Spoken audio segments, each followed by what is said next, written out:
سلیم الادریس کے بھی دو بیٹے جوان تھے۔ ایک کی عمر 17 سال اور دوسرے کی 21 سال تھی۔ کہا نہیں جا سکتا کہ وہ بھی لذت پرستی کے اس طوفان کی لپیٹ میں آ گئے تھے یا نہیں جو صلیبی تخریب کار قاہرہ میں لائے تھے۔ البتہ یہ ثبوت بعد میں ملا کہ بڑے بیٹے کے در پردہ تعلقات ایک جوان اور خوبصورت لڑکی کے ساتھ تھے۔ یہ لڑکی اپنے آپ کو مسلمان ظاہر کرتی تھی اور بے پردہ رہتی تھی۔ کسی بڑے خاندان کی لڑکی تھی۔ ان کی ملاقاتیں خفیہ ہوتی تھیں۔ جس روز ارسلان نے الادریس سے کہا تھا کہ تمہارے دو بیٹے جوان ہیں، اس سے اگلے روز اس لڑکی نے الادریس کے بڑے بیٹے سے کہا کہ ایک نوجوان اسے بہت پریشان کرتا ہے، وہ جدھر جاتی ہے اس کا پیچھا کرتا ہے اور اسے اغوا کی دھمکیاں بھی دیتا ہے۔ اس کے بڑے بیٹے نے لڑکی سے پوچھا کہ نوجوان کون ہے، تو لڑکی نے نہ بتایا۔ بات گول کر گئی، کہنے لگی کہ اس نے زیادہ پریشان کیا تو اسے بتا دے گی۔ بات کے انکشافات سے یہ پتہ چلا کہ اسے کوئی نوجوان پریشان نہیں کرتا تھا، بلکہ وہ خود نوجوانوں کو پریشان اور خراب کرتی پھرتی رہی تھی۔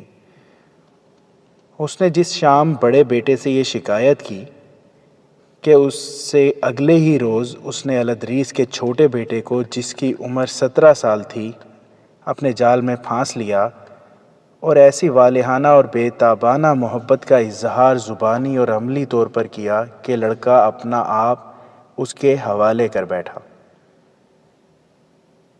دو در پردہ ملاقاتوں کے بعد اس نے اسے بھی بتایا کہ ایک نوجوان اسے بہت پریشان کرتا ہے اور اسے اغوا کی دھمکیاں دیتا ہے۔ لڑکے کا خون جوش میں آ گیا۔ اس نے پوچھا کہ وہ کون ہے، تو لڑکی نے کہا کہ اگر اس نے زیادہ پریشان کیا تو بتاؤں گی۔ اسی شام وہ اس لڑکے کے بڑے بھائی سے ملی اور اسے کہا کہ وہ نوجوان مجھے زیادہ پریشان کرنے لگا ہے۔ وہ تمہارے متعلق کہتا ہے کہ اسے میں ایسے طریقے سے قتل کروں گا کہ کسی کو پتہ ہی نہیں چل سکے گا۔ لڑکی نے کہا تم خنجر اپنے پاس رکھا کرو۔ دوسری شام کی ملاقات میں اس نے چھوٹے بھائی کو اسی طرح مشتعل کیا اور اسے کہا کہ وہ خنجر اپنے پاس رکھا کرے۔ چنانچہ دونوں بھائی اس حقیقت سے بے خبر کہ وہ ایک ہی لڑکی کے جال میں پھنسے ہوئے ہیں، خنجر اپنے پاس رکھنے لگے۔ لڑکی دونوں سے الگ الگ ملتی رہی۔ صرف 5 دنوں میں لڑکی نے دونوں بھائیوں کو پہلے حیوان پھر درندہ بنا دیا۔ اس شام اس نے بڑے بھائی کو شہر سے ذرا باہر ایک اندھیری جگہ ملنے کو کہا۔ چھوٹے بھائی کو بھی اس نے وہی وقت اور وہی جگہ بتائی اور دونوں سے یہ بھی کہا کہ وہ نوجوان جو مجھے پریشان کیا کرتا ہے، آج کہہ گیا ہے کہ شام کو جہاں بھی جاؤ گی مجھے وہاں پاؤ گی۔ میں تمہارے چاہنے والے کو تمہارے سامنے قتل کروں گا، لڑکی نے کہا۔ میں نے اسے کہا ہے کہ اگر تم اتنے دلیر ہو تو شام کو اس جگہ آ جانا، اگر تم نے اسے قتل کر دیا تو میں تمہاری ہو جاؤں گی۔ دونوں بھائی خون ریز معرکہ لڑنے کے لیے تیار ہو گئے۔ شام کو بڑا بھائی خنجر لیے اس جگہ پہنچ گیا جو اس لڑکی نے بتائی تھی۔ اس نے ایسی استادی کا مظاہرہ کیا کہ جگہ اندھیری کا انتخاب کیا اور یہ بھی خیال رکھا کہ دونوں بھائی اس کے پہنچنے سے پہلے ہی اکٹھے ہو کر ایک دوسرے کو پہچان نہ لیں۔ وہ وہاں پہنچی تو بڑے بھائی کو وہاں موجود پایا۔ اسے بتایا کہ وہ نوجوان میرے پیچھے آ رہا ہے۔ بڑے بھائی نے خنجر نکال لیا اور فوراً ہی بعد چھوٹا بھائی آ گیا۔ لڑکی نے بڑے بھائی سے کہا کہ وہ آ گیا ہے، لیکن میں نہیں چاہتی کہ وہ خون خرابہ ہو۔ میں اسے کہتی ہوں کہ وہ چلا جائے۔ یہ کہہ کر وہ چھوٹے بھائی کے پاس گئی اور اسے کہا کہ وہ پہلے سے موجود ہے اور اس کے ہاتھ میں خنجر ہے۔ چھوٹے بھائی کی عقل پر جوانی کا تازہ خون سوار تھا۔ اس نے خنجر نکالا اور اندھیرے میں اپنے بھائی کی طرف دوڑا۔ بڑے بھائی نے حملہ آور کو اتنی تیزی سے آتے دیکھا تو وہ بھی تیزی سے آگے بڑھا۔ بھائیوں نے ایک دوسرے پر رقابت کے جوش میں بڑے گہرے وار کیے۔ وہ گر گر کر اٹھے اور ایک دوسرے کو لہو لہان کرتے رہے۔ لڑکی انہیں بھڑکاتی رہی۔ علی بن سفیان کے شعبے کے آدمی رات کو گشت پر رہتے تھے۔ اتفاق سے ایک گھڑ سوار گشت پر ادھر آ نکلا۔ لڑکی بھاگ اٹھی۔ گھڑ سوار نے اسے دور نہ جانے دیا اور پکڑ کر واپس لے گیا۔ وہاں دونوں بھائی زمین پر پڑے آخری سانسیں لے رہے تھے۔ لڑکی نے ان سے لا تعلقی کے اظہار کی بہت کوشش کی، لیکن اس آدمی نے اسے نہ چھوڑا۔ لڑکی کے دیے ہوئے لالچ کو بھی اس نے قبول نہ کیا۔ اس نے پکار پکار کر گشتی پہرہ داروں کو بلا لیا۔ اس وقت تک دونوں بھائی مر چکے تھے۔ لڑکی کو اسی وقت علی بن سفیان کے پاس لے گئے۔ لاشیں بھی لائی گئیں۔ روشنی میں دیکھا تو دونوں بھائی تھے۔ سلیم الادریس کو اطلاع دی گئی۔ تصور کیا جا سکتا ہے کہ اپنے جوان بیٹوں کی لاشیں دیکھ کر اس کا کیا حشر ہوا ہوگا۔ لڑکی نے الٹے سیدھے بیان دیے، مگر وہ اس سوال کا جواب دینے سے گریز کر رہی تھی کہ وہ کس کی بیٹی ہے اور کہاں رہتی ہے۔ الادریس بہت بری ذہنی حالت میں تھا۔ اس نے غصے سے کانپتی ہوئی آواز میں کہا، اسے شکنجے میں ڈالو علی، اس طرح یہ کچھ نہیں بتائے گی۔ بتانے کے لیے ہے ہی کیا؟ لڑکی نے بھی غصے میں کہا۔ بڑے بھائی کی لاش کی طرف اشارہ کر کے بولی، اس نے مجھے بلایا تھا، میں چلی گئی۔ اوپر سے چھوٹا بھائی آ گیا۔ دونوں نے خنجر نکال لیا اور لڑ پڑے۔ میں ڈر کے مارے بھاگ اٹھی اور ایک گھڑ سوار نے مجھے پکڑ لیا۔ میں اپنے باپ کا نام اس لیے نہیں بتاتی کہ اس کی بھی رسوائی ہوگی۔ علی بن سفیان کا دماغ حاضر تھا۔ اسے یاد آ گیا کہ ارسلان اور الادریس کی آپس میں ترش کلامی ہوئی تھی۔ ارسلان اس کے مشتہبوں کی فہرست میں تھا اور یہ بھی جانتا تھا کہ اس کے گھر کے اندر کیا ہو رہا ہے۔ اس نے الادریس کو آنکھ سے اشارہ کر کے کہا، یہ لڑکی کوئی بھی ہے، یہ قاتل نہیں۔ یہ دو جوانوں کو اکیلے قتل نہیں کر سکتی۔ اس نے سچ بات بتا دی ہے۔ میں اس کے خلاف کوئی کارروائی نہیں کر سکتا۔ اس نے لڑکی سے کہا، جاؤ تم آزاد ہو، آئندہ کسی کے ساتھ اتنی دور نہ جانا ورنہ قتل ہو جاؤ گی۔ لڑکی بڑی تیزی سے کمرے سے نکل گئی۔ علی بن سفیان نے اپنے دو مخبروں سے کہا کہ ان میں سے ایک لڑکی کا راستہ دیکھ کر دوسرے راستے سے ارسلان کے گھر کے بڑے دروازے سے ذرا دور چھپ جائے، اور دوسرا ایسے طریقے سے لڑکی کا تعاقب کرے کہ لڑکی کو پتہ نہ چلے، اور وہ جہاں بھی جائے فوراً اطلاع دی جائے۔ دونوں آدمی چلے گئے۔ لڑکی تیز تیز قدم اٹھاتی جا رہی تھی اور اس کا تعاقب ہو رہا تھا۔ علی بن سفیان کا شک ٹھیک ثابت ہوا۔ لڑکی ارسلان کے گھر چلی گئی۔ وہاں ایک آدمی موجود تھا۔ اس نے آ کر اطلاع دی کہ لڑکی اس گھر میں داخل ہوئی ہے۔ جب الادریس کو معلوم ہوا کہ لڑکی کا تعلق ارسلان کے گھر سے ہے تو اس نے علی بن سفیان کو بتایا کہ ارسلان نے اسے کہا تھا کہ تمہارے دو جوان بیٹے ہیں، مگر الادریس یہ اشارہ نہیں سمجھ سکا تھا۔ صاف ظاہر ہو گیا کہ یہ ارسلان کی کارستانی ہے۔ دونوں بھائیوں کو اس نے اس عجیب و غریب طریقے سے ایک دوسرے کے ہاتھوں قتل کرایا ہے۔ الادریس نے حاکم اعلیٰ کو اطلاع دی۔ پولیس کا سربراہ غیاث بلبیس بھی آ گیا۔ علی بن سفیان کو بھی خصوصی اختیارات حاصل تھے۔ انہوں نے فیصلہ کیا کہ ارسلان کے گھر چھاپا مار کر اسے گھر میں ہی نظر بند کر دیا جائے۔ اب میں سلیم الادریس کو بتاؤں گا کہ میں کیوں اتنی دلیری سے باتیں کرتا ہوں۔ ارسلان نے اس لڑکی کی کامیابی کی رویداد سن کر کہا، میں اسے بتاؤں گا کہ میں کیا کر سکتا ہوں۔ اس نے لڑکی کو شراب پیش کی اور دونوں کامیابی کا جشن منانے لگے۔ ان کا جشن ابھی ختم نہیں ہوا تھا کہ بغیر اطلاع کے کوئی اندر آ گیا۔ یہ الادریس تھا۔ اس نے ارسلان اور لڑکی کو نشے اور عریانی کی حالت میں دیکھا اور لڑکی کو پہچان لیا۔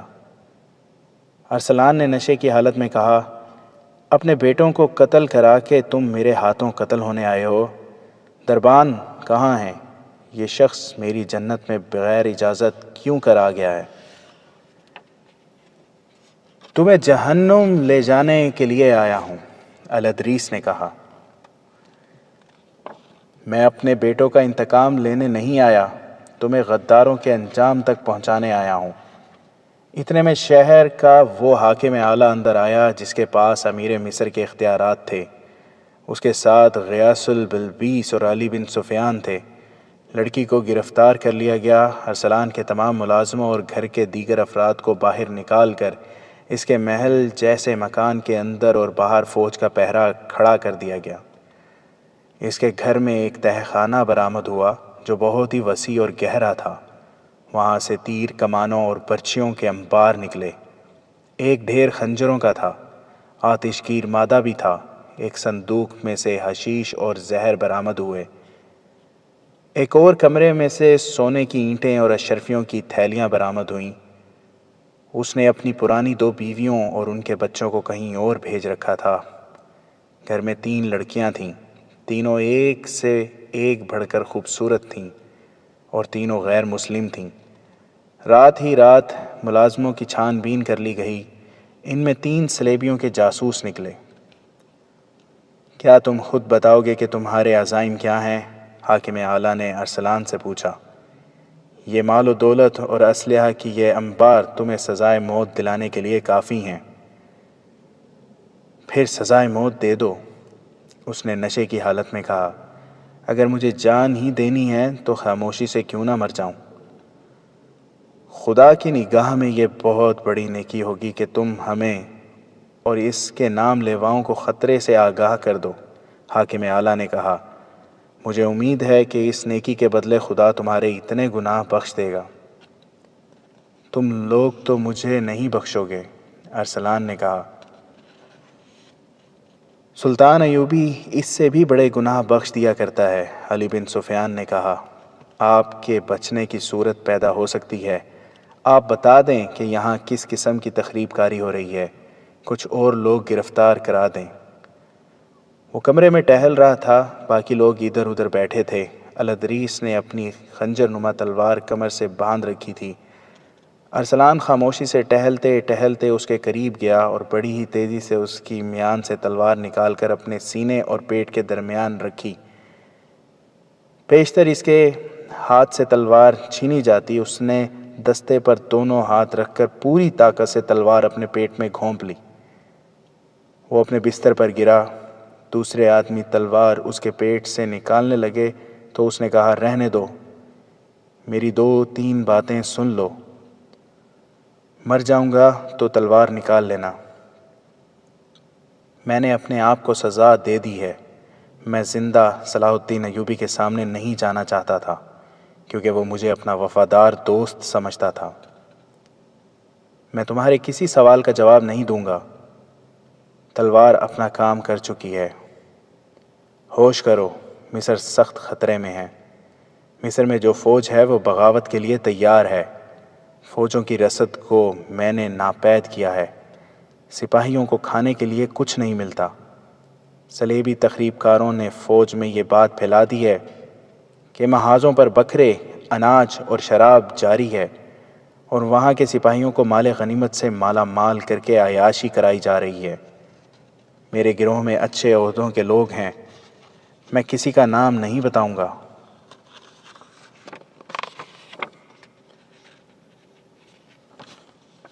فاطمی اور فدائی تباہ کاری کی پوری تیاری کر چکے ہیں۔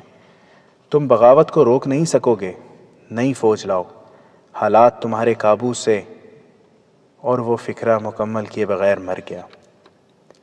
اس کے گھر سے جو 3 لڑکیاں برآمد ہوئی تھیں وہ بھی اس کے فکرے کو مکمل نہ کر سکیں۔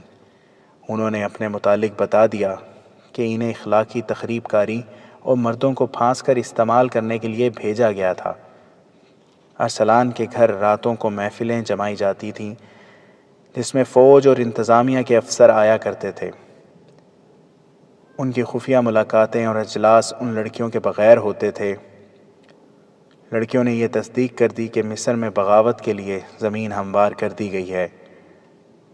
جس لڑکی نے دونوں بھائیوں کو ایک دوسرے کے ہاتھوں قتل کرا دیا تھا، اس نے قتل کی ساری کہانی سنا دی جو بیان کی گئی ہے۔ اس نے بتایا کہ وہ الادریس کے بڑے بیٹے کو پہلے ہی اپنے جال میں محبت کا جھانسا دے کر لے چکی تھی۔ اسے ارسلان اپنے باپ الادریس کے خلاف استعمال کرنا چاہتا تھا، لیکن ارسلان نے منصوبہ بدل دیا اور لڑکی سے کہا کہ دونوں بھائیوں کو ایک دوسرے کے ہاتھوں قتل کرا دو۔ ایک ہی رات میں تقریباً 250 اونٹ مرکزی دفتر کے سامنے لائے گئے۔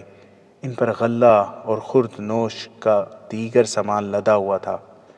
یہ اونٹ 3-4 قافلوں کی صورت میں مختلف جگہوں سے پکڑے گئے تھے۔ اناج وغیرہ کو سرحد سے باہر جانے سے روکنے کے لیے گشتی پارٹیوں کا انتظام کیا گیا تھا۔ یہ ان کی پہلی کامیابی تھی۔ ان قافلوں کے ساتھ جو آدمی تھے، انہوں نے شہر کے چند ایک بیوپاریوں کے نام بتائے۔ ان بیوپاریوں نے تمام غلہ اور دیگر سامان زیر زمین کر لیا تھا۔ آدھی رات کے بعد وہ یہ سامان باہر کے اجنبی تاجروں کے ہاتھ بیچتے تھے۔ ان آدمیوں نے دیہاتی علاقوں میں بھی چند ایک جگہوں کی نشاندہی کی جہاں اجنبی سے تاجر موجود رہتے تھے اور تمام تر رسد اکٹھی کر کے لے جاتے تھے۔ شتربانوں میں سے بعض نے سرحد کی ایک جگہ بتائی جہاں سے یہ قافلے سوڈان جایا کرتے تھے۔ وہاں ایک سرحدی دستہ موجود تھا۔ انکشاف ہوا کہ اس دستے کا کمانڈر دشمن سے باقاعدہ معاوضہ یا رشوت لیتا اور قافلے گزار دیتا تھا۔ یہ انکشاف بھی ہوا کہ یہ اہتمام ارسلان کی زیر کمان ہو رہا۔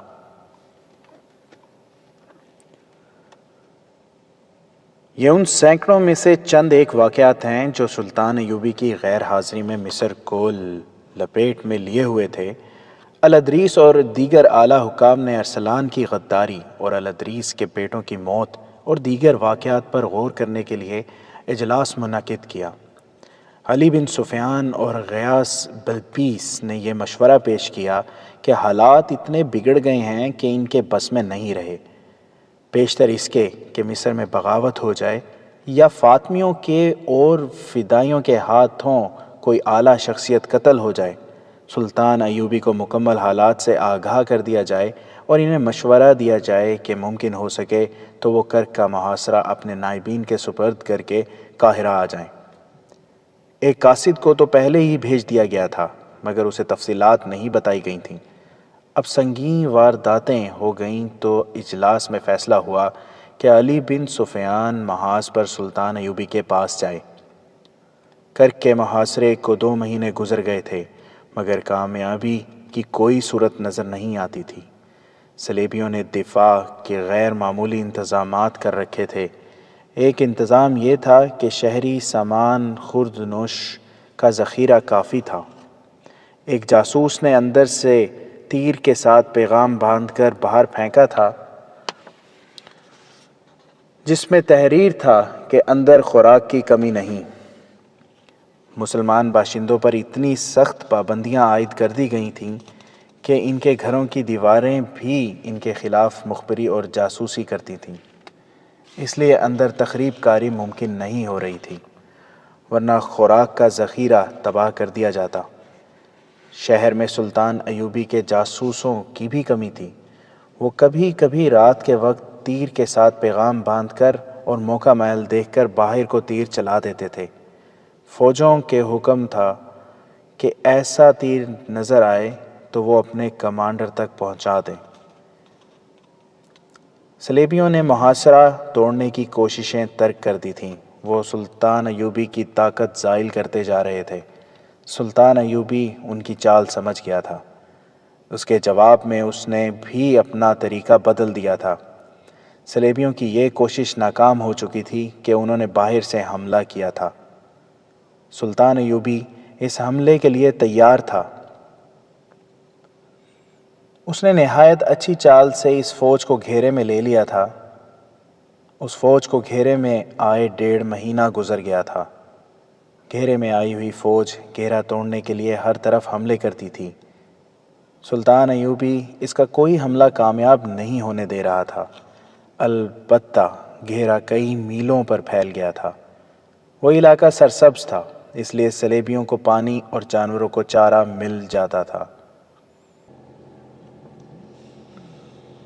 ان کے جانور مرتے تھے تو وہ اسے کھا لیتے تھے، مگر یہ کافی نہیں تھا۔ ہزاروں گھوڑوں اور اونٹوں کے لیے یہ چارہ کافی نہیں تھا۔ پانی کے لیے وہاں کوئی ندی یا دریا نہیں تھا۔ 3-4 چشمے تھے، جن میں سے 2-1.5 مہینے میں ہی خشک ہو گئے تھے۔ صلیبی سپاہیوں میں بددلی پیدا ہو گئی تھی۔ انہیں غذا بہت کم ملتی تھی اور پانی کے لیے بہت دور جانا پڑتا تھا۔ رات کو سلطان ایوبی کے چھاپا مار گروہ ان پر شب خون مارتے اور نقصان کرتے رہتے تھے۔ 1.5 ماہ میں یہ فوج آدھی رہ گئی تھی۔ ان کے جانوروں میں دم نہیں رہا تھا۔ صلیبی حکمران ریمانڈ، جو اس فوج کا کمانڈر تھا، سخت پریشانی کے عالم میں انتظار کر رہا تھا کہ صلیبی حملہ کر کے اسے سلطان ایوبی سے چھڑائیں گے، مگر اس کی مدد کو کوئی نہیں آ رہا تھا۔ سلطان ایوبی چاہتا تو چاروں طرف سے حملہ کر کے اس فوج کو شکست دے سکتا تھا، لیکن اس سے اپنا جانی نقصان بھی ہونا لازمی تھا اور جنگ کا پانسا پلٹ جانے کا خطرہ بھی تھا۔ سلطان ایوبی اپنی طاقت زائل نہیں کرنا چاہتا تھا۔ وہ صلیبیوں کو آہستہ آہستہ مار رہا تھا۔ اسے یہ نقصان ضرور ہو رہا تھا کہ اس کی فوج کا تیسرا حصہ اس صلیبی فوج کو گھیرے میں رکھنے میں الجھ گیا تھا۔ اسے وہ شہر کے محاصرے کی کامیابی کے لیے استعمال نہیں کر سکتا تھا۔ اس کے پاس ابھی ریز رو دستے موجود تھے۔ وہ سوچ رہا تھا کہ قلعہ توڑنے کے لیے وہ انہیں استعمال کرے۔ وہ اب محاصرے کو اور زیادہ طول دینا نہیں چاہتا تھا۔ اس دور میں محاصرے عموماً طویل ہوا کرتے تھے۔ ایک شہر کو 2 سال تک بھی محاصرے میں رکھا گیا ہے۔ 6-7 ماہ کا محاصرہ طویل نہیں سمجھا جاتا تھا، لیکن سلطان ایوبی محاصرے کو طول دینے کا قائل نہیں تھا۔ وہ ان حملہ آوروں میں سے بھی نہیں تھا جو کسی ملک کے دارالحکومت کا محاصرہ کر کے اندر والوں کو پیغام بھیجا کرتے تھے کہ اتنی مقدار زر و جواہرات کی، اتنے 1000 گھوڑے اور اتنی عورتیں باہر بھیج دو، ہم چلے جائیں گے۔ سلطان ایوبی عرب کی سرزمین سے صلیبیوں کو نکالنا چاہتا تھا۔ وہ کہا کرتا تھا کہ یہ سرزمین اسلام کا سرچشمہ ہے جو ساری دنیا کو سیراب کرے گا، اور وہ اپنی عمر کو بہت کم سمجھتا کرتا تھا۔ یہ الفاظ اس نے بار بار کہے تھے کہ میں یہ کام اپنی مختصر سی عمر میں پورا کر دینا چاہتا ہوں، ورنہ میں دیکھ رہا ہوں کہ مسلمان عمرہ اس مقدس خطے کو صلیبیوں کے ہاتھ بیچتے چلے جا رہے ہیں۔ ایک رات سلطان ایوبی اپنے خیمے میں گہری سوچ میں کھویا ہوا تھا۔ اس نے یہاں تک سوچا تھا کہ قلعے کے ارد گرد سے اتنی فراخ سرنگیں کھدوائی جائیں جن میں پیادہ سپاہی گزر سکے۔ کچھ اور طریقے بھی اس کے ذہن میں آئے۔ وہ اب چند دنوں میں کرک پر قبضہ کر لینا چاہتا تھا۔ اس کیفیت میں علی بن سفیان اس کے خیمے میں داخل ہوا۔ اسے دیکھ کر سلطان ایوبی خوش نہیں ہوا، کیونکہ اسے اطلاع مل چکی تھی کہ مصر کے حالات خطرناک مرحلے میں داخل ہو چکے ہیں۔ چہرے پر تشویش کے آثار لیے سلطان ایوبی علی بن سفیان سے بغل گیر ہو کر ملا اور کہا، تم میرے لیے یقیناً کوئی خوشخبری نہیں لائے۔ بظاہر خیریت ہے، علی بن سفیان نے کہا، مگر خوشخبری والی بات بھی کوئی نہیں۔ اس نے مصر کے حالات اور واقعات سنانے شروع کر دیے۔ علی بن سفیان جیسا ذمہ دار حاکم سلطان ایوبی سے کچھ بھی نہیں چھپا سکتا تھا، نہ ہی وہ اسے خوش فہمیوں میں مبتلا کر سکتا تھا۔ حالات کا تقاضا یہ تھا کہ لگی لپٹی رکھے بغیر بات کی جائے۔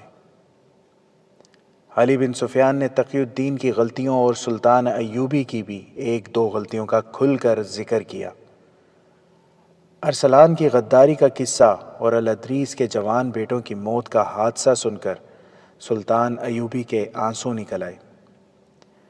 اگر ارسلان مر نہ چکا ہوتا تو سلطان ایوبی کبھی یقین نہ کرتا کہ اس کا یہ حاکم جسے وہ اپنا وفادار سمجھتا تھا غداری کر سکتا ہے۔ اس سے پہلے بھی 2 دوست اس سے غداری کر چکے تھے۔ اگر ارسلان ذرا سی دیر اور زندہ رہتا تو باقی راز بھی بے نقاب کر دیتا۔ علی بن سفیان نے کہا، اس کے آخری فکرے سے جو موت نے پورا نہ ہونے دیا، صاف ثبوت ملتا ہے کہ مصر میں بغاوت ہونے ہی والی ہے۔ مصر میں ہماری جو فوج ہے اسے ذہنی لحاظ سے پست کر دیا گیا ہے۔ میری جاسوسی بتاتی ہے کہ کماندار تک غلط فہمی اور بے اطمینانی کا شکار ہو گئے ہیں۔ فوج کے لیے غلے اور گوشت کی قلت پیدا کر کے یہ بے بنیاد بات پھیلا دی گئی ہے کہ تمام تر رسد محاذوں پر بھیجی جا رہی ہے، اور یہ بھی کہ فوج کا مال حاکم بیچ کر کھا رہے ہیں۔ دشمن کی سازش پوری طرح کامیاب ہے۔ دشمن کی سازش اسی ملک میں کامیاب ہوتی ہے جہاں کے چند ایک افراد دشمن کا ساتھ دینے پر اتر آتے ہیں۔ سلطان ایوبی نے کہا، اگر ہمارے اپنے بھائی دشمن کا اعلی کار بن جائیں تو ہم دشمن کا کیا بگاڑ سکتے ہیں؟ میں جس طرح اللہ کے ان شیروں کے جذبے کے زور پر ان کی جانیں قربان کر کے صلیبیوں کو میدان جنگ میں ناکوں چنے چبوا رہا ہوں، اسی طرح میرے حاکم بھی پکے مسلمان ہوتے تو آج قبلہ اول آزاد ہوتا اور ہماری آذانیں یورپ کے کلیساؤں میں گونج رہی ہوتی، مگر میں مصر میں قید ہو کے رہ گیا ہوں۔ میرے جذبے اور میرا عزم زنجیروں میں جکڑے گئے ہیں۔ اس نے کچھ دیر کی گہری خاموشی اور سوچ کے بعد کہا، مجھے سب سے پہلے ان غداروں کو ختم کرنا ہوگا، ورنہ یہ قوم کو دیمک کی طرح کھاتے رہیں گے۔ میں یہ مشورہ لے کر آیا ہوں کہ اگر محاذ آپ کو اجازت دے تو مصر چلیے۔ علی بن سفیان نے کہا، میں حقائق سے چشم پوشی نہیں کر سکتا علی۔ سلطان ایوبی نے کہا، لیکن میں یہ ظاہر کیے بغیر بھی نہیں رہ سکتا کہ میرے ہاتھوں سے صلیبیوں کی گردن اور فلسطین چھڑانے والے میرے بھائی ہیں۔ علی بن سفیان، اگر میں نے غداروں کو اسلام کے دشمنوں کے ساتھ دوستی کرنے والے مسلمانوں کو ابھی ختم نہ کیا تو یہ کبھی ختم نہ ہوں گے، اور ہماری تاریخ کو یہ گروہ ہمیشہ شرمسار کرتا رہے گا۔ قوم میں ہر دور میں یہ گروہ موجود رہے گا جو دین اور رسول اللہ صلی اللہ علیہ وسلم کے دشمنوں سے دوستی کر کے اسلام کی جڑیں کھوکھلی کرتا رہے گا۔ اس نے پوچھا، سوڈان کے محاذ کی کیا خبر ہے؟ میں نے تقی الدین کو پیغام بھیج دیا ہے کہ اس محاذ کو سمیٹنا شروع کر دو۔ مصر میں کسی کو بھی معلوم نہیں ہے کہ آپ نے ایسا حکم دیا ہے، علی بن سفیان نے کہا، اور کسی کو معلوم ہونا بھی نہیں چاہیے۔ سلطان ایوبی نے کہا، اس نے دربان کو بلایا اور کہا، کاتب کو فوراً بلا لاؤ۔ کاتب کاغذ اور قلمدان لے کر آیا تو سلطان ایوبی نے کہا، لکھو، قابل صدر احترام نور الدین زنگی۔ وہ قاصد بڑا ہی تیز رفتار تھا جس نے سلطان ایوبی کا پیغام اگلی رات کے آخری پہر بغداد میں نور الدین زنگی تک پہنچا دیا۔ سلطان ایوبی نے اسے کہا تھا کہ راستے میں ہر چوکی پر اسے تازہ دم گھوڑا مل جائے گا، لیکن وہ گھوڑا صرف تبدیل کرے، خود آرام اور کھانے کے لیے نہ رکے، کہیں بھی گھوڑا آہستہ نہ چلے۔ اگر رات کو نور الدین زنگی کے پاس پہنچے تو دربان سے کہہ دے کہ انہیں جگا دے۔ اگر زنگی خفگی کا اظہار کرے تو کہہ دینا کہ صلاح الدین ایوبی نے کہا ہے کہ ہم سب جاگ رہے ہیں۔ قاصد جب نور الدین زنگی کے دروازے پر پہنچا تو محاذ دستے نے اسے روک دیا اور کہا کہ پیغام صبح دیا جائے گا۔ قاصد نے گھوڑے تو کئی بدلے تھے مگر کہیں پانی کا ایک گھونٹ پینے کے لیے بھی نہیں رکا تھا۔ تھکن، بھوک، پیاس اور 2 راتوں کی بیداری سے وہ لاش بن گیا تھا۔ زبان پیاس سے اکڑ گئی تھی، وہ پاؤں پر کھڑا نہیں ہو سکتا تھا اور اس کے منہ سے بات نہیں نکلتی تھی۔ اس نے اشاروں میں بتایا کہ پیغام بہت ضروری ہے۔ نور الدین زنگی نے بھی سلطان ایوبی کی طرح اپنے خصوصی عملے، دربان اور اپنے باڈی گارڈز کے کمانڈرز کو کہہ رکھا تھا کہ کوئی ضروری بات یا پیغام ہو تو اس کی نیند اور آرام کی پرواہ نہ کی جائے۔ قاصد کی حالت دیکھ کر باڈی گارڈز نے اندر جا کر نور الدین زنگی کو خوابگاہ کا دروازہ کھٹکھٹایا۔ وہ باہر آ گیا اور پیغام اور قاصد کو ملاقات کے کمرے میں لے گیا۔ قاصد کمرے میں داخل ہوتے ہی گر پڑا۔ زنگی نے اپنے ملازموں کو بلایا اور قاصد کی دیکھ بھال کرنے کو کہا۔ اس نے پیغام پڑھنا شروع کیا۔ سلطان ایوبی نے لکھا تھا: آپ پر اللہ تعالیٰ کی رحمت ہو۔ میرا پیغام آپ کو خوش نہیں کرے گا۔ آپ کے لیے خوشی اور اطمینان کی بات صرف یہ ہے کہ میں نے حوصلہ نہیں چھوڑا۔ آپ کے ساتھ کیا ہوا عہد پورا کر رہا ہوں۔ آپ میرے پاس تشریف لائیں گے تو تمام حالات سناؤں گا۔ میں نے کرک کو محاصرے میں لے رکھا ہے، ابھی کامیابی نہیں ہوئی۔ اتنی کامیابی حاصل کر چکا ہوں کہ صلیبیوں کی ایک فوج نے شاہ ریمانڈ کی سرکردگی میں باہر سے مجھ پر حملہ کیا تھا۔ میں نے محفوظہ سے اسے گھیرے میں لے لیا ہے۔ اب تک اس کی آدھی فوج ختم کر چکا ہوں۔ بھوکے صلیبی اپنے گھوڑوں اور اونٹوں کو کھا رہے ہیں جو انہیں اتنی دور سے یہاں لائے تھے۔ میں اس کوشش میں ہوں کہ ریمنڈ کو زندہ پکڑ لوں، مگر کرک کا محاصرہ لمبا ہوتا جا رہا ہے۔ صلیبیوں کا دماغ اور طریقہ جنگ پہلے سے بہت بہتر ہے۔ میں محاصرے کو کامیاب کرنے کے طریقے سوچ رہا تھا اور مجھے امید تھی کہ میرے جانباز مجاہد قلعہ توڑ لیں گے۔ وہ جس جذبے سے لڑ رہے ہیں وہ آپ کو حیران کر دے گا، مگر سوڈان میں میرا بھائی تقی الدین ناکام ہو گیا ہے۔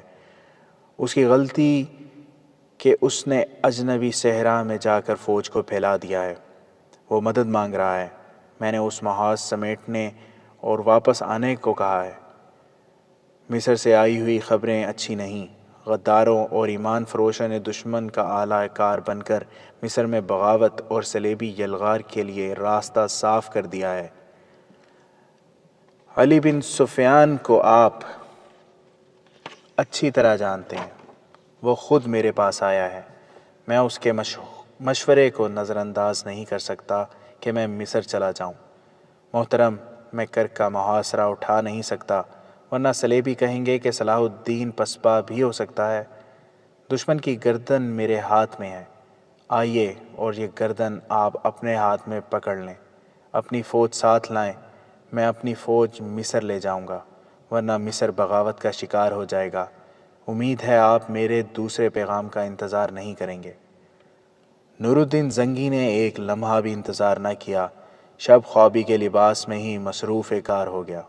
فوجی حکام کو بلا لیا، انہیں احکام دیے، اور دن ابھی آدھا بھی نہیں گزرا تھا کہ اس کی فوج کرک کی سمت کوچ کر چکی تھی۔ زنگی وہ مرد مجاہد تھا جس کا نام سن کر صلیبی بدک جاتے تھے۔ اس کے سینے میں ایمان کی شمع روشن تھی۔ وہ فن حرب و ضرب کا ماہر تھا۔ اس نے راستے میں کم سے کم پڑاؤ کیے اور اتنی جلدی محاذ پر پہنچا کہ سلطان ایوبی حیران رہ گیا۔ اگر قاصد پہلے سے اسے اطلاع نہ دے دیتا کہ زنگی اپنی فوج کے ساتھ آ رہا ہے تو دور سے گرد کے بادل دیکھ کر سلطان صلاح الدین ایوبی سمجھتا کہ صلیبیوں کی فوج آ رہی ہے۔ سلطان ایوبی گھوڑا سرپٹ بھگاتا استقبال کے لیے گیا۔ نور الدین زنگی اسے دیکھ کر گھوڑے سے کود آیا۔ اس سلام کی عظمت کہ یہ دونوں پاسبان جب گلے ملے تو جذبات کی شدت سے سلطان ایوبی کے آنسو نکل آئے۔ سلطان ایوبی نے نور الدین زنگی کو تمام تر حالات اور غداروں کی ساری کارستانیاں سنائیں۔ زنگی نے کہا: صلاح الدین، تمہاری عمر ابھی اتنی نہیں گزری کہ چند ایک حقائق کو قبول کر سکو۔ یہ اسلام کی بد نصیبی ہے کہ غدار ہماری قوم کا لازمی حصہ بن گئے ہیں اور قوم ان سے کبھی پاک نہیں ہوگی۔ مجھے صاف نظر آ رہا ہے کہ ایک وقت آئے گا جب غدار قوم پر باقاعدہ حکومت کریں گے، دشمن کے خلاف باتیں کریں گے، بلند دعوے کریں گے، دشمن کو کچل دینے کے نعرے لگائیں گے، مگر قوم جان نہیں سکے گی کہ ان کے حکمران دراصل اس کے اور اس کے دین کے دشمن کے ساتھ درپدہ دوستی کر چکے ہیں۔ دشمن انہی کو ڈھال اور انہی کو تلوار بنائے گا اور انہی کے ہاتھوں قوم کو مروائے گا۔ پریشان نہ ہو صلاح الدین، ہم حالات پر قابو پا لیں گے۔ تم مصر پہنچو اور تقی الدین کو مدد دے کر سوڈان سے نکالو۔ دائیں بائیں حملے کر کے دشمن کو الجھائے رکھو تاکہ تقی الدین کا کوئی دستہ کہیں گھیرے میں نہ آ جائے۔ مصر میں فوجوں کو یکجا کرو اور مصر میں جو فوج ہے اسے میرے پاس بھیج دو، میں اس کے دماغ سے بغاوت کا کیڑا نکال دوں گا۔ شام کے بعد زنگی نے اپنی فوج کو کرک کے محاصرے پر لگا دیا اور سلطان ایوبی کی فوج پیچھے ہٹائی۔ اسے فوراً قاہرہ کے لیے کوچ کا حکم دے دیا گیا۔ کچھ غلطی وہاں ہو گئی جہاں سلطان ایوبی نے ریمانڈ کی فوج کو گھیرے میں لے رکھا تھا۔ زنگی نے جب وہاں اپنے دستے اس ہدایت کے ساتھ بھیجے کہ سلطان ایوبی کی فوج کی بدلی کرنی ہے تو احکام اور ہدایت پر کسی غلط فہمی کی بنا پر عمل نہ ہو سکا۔ ریمانڈ نے اتفاق سے اس سمت حملہ کیا جہاں اسے توقع تھی کہ مسلمانوں کا دستہ کمزور ہے۔ اس نے وہاں کسی کو بھی حملہ روکنے کے لیے تیار نہ پایا۔ وہ اس طرف سے نکل گیا اور کچھ فوج بھی نکل گئی۔ صلیبیوں کی بچی کچی فوج پھنسی رہ گئی۔ جسے اگلے روز پتہ چلا کہ ان کا حکمران کمانڈر بھاگ گیا ہے تو اس نے بھی اندھا دھند بھاگنے کی کوشش کی۔ صلیبی اپنی جانیں بچانے کے لیے لڑے، کچھ مارے گئے اور بعض پکڑے گئے۔ نقصان یہ ہوا کہ ریمانڈ نکل گیا، فائدہ یہ ہوا کہ گھیرا کامیاب رہا اور نور الدین زنگی کی فوج کا یہ حصہ کرک کے محاصرے کو کامیاب کرنے کے لیے فارغ ہو گیا۔ سلطان ایوبی جب قاہرہ کو روانہ ہونے لگا تو حسرت بھری نظروں سے کرک کو دیکھا۔ اس نے زنگی سے کہا، تاریخ یہ تو نہیں کہے گی کہ صلاح الدین ایوبی پسپا ہو گیا تھا، میں نے محاصرہ اٹھایا تو نہیں؟ نہیں صلاح الدین، نور الدین زنگی نے اس کا گال تھپکا کر کہا، تم نے شکست نہیں کھائی، تم جذباتی ہو گئے ہو۔ جنگ جذبات سے نہیں لڑی جاتی۔ میں آؤں گا میرے فلسطین، سلطان ایوبی نے کرک کو دیکھتے ہوئے کہا، میں آؤں گا۔ اس نے گھوڑے کو ایڑ لگا دی، پھر پیچھے مڑ کر نہیں دیکھا۔ نور الدین زنگی اسے دیکھتا رہا۔ وہ جب اپنے گھوڑے سمیت دور جا کر گرد میں چھپ گیا تو زنگی نے اپنے ایک نائب سے کہا، اسلام کو ہر دور میں ایک صلاح الدین ایوبی کی ضرورت ہوگی۔